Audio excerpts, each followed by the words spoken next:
जूनागढ़ के प्राचीन मांगनाथ महादेव मंदिर से जुड़ी हुई ये खबर है, जहां पर जल प्रयोग किया गया है।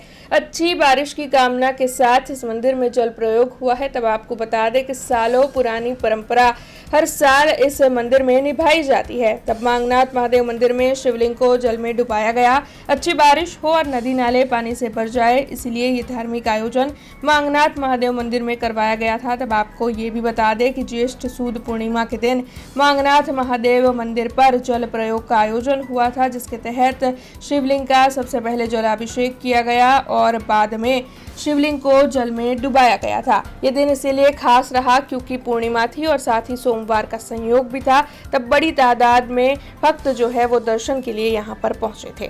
जूनागढ़ में आवेलू पौराणिक शिवालय मांगनाथ महादेव मंदिर जे जेठ सुद पूनमना दिवसे अमारी वर्षो जूनी परंपरा मुजब अमे मांगनाथ दादा ने जल यात्रा करावीए छीए, जेने जल प्रयोग जल मनोरथ एवी रीते पण ओळखवामां आवे छे।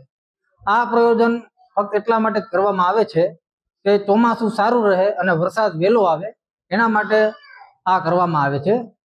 ભક્તોની એવો વિશ્વાસ છે કે માંગનાથ દાદાના આ જળ પ્રયોગથી વરસાદ સારો આવે છે અને ચોમાસું પણ સારું રહે છે અને જળાશયો તળાવો નદીઓ એમાં સારું પાણી આવે એ માટે આ માંગનાથ દાદાની આરાધના એક પ્રકારની આ રીતે કરવામાં આવે છે।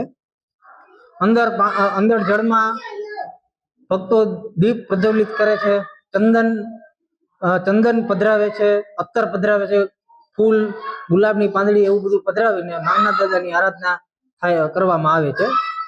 તથા સાંજની સંધ્યા આરતી અને રાતની જે શયન આરતી હોય છે તે પણ આમાં જ કરવામાં આવે છે અને ત્યારબાદ 10 વાગ્યા સુધી જ આ દર્શન થાય છે। हमसे जुड़े रहने के लिए हमारे YouTube चैनल को सब्सक्राइब करें और नई वीडियो की नोटिफिकेशन के लिए बेल आइकॉन को दबाएं।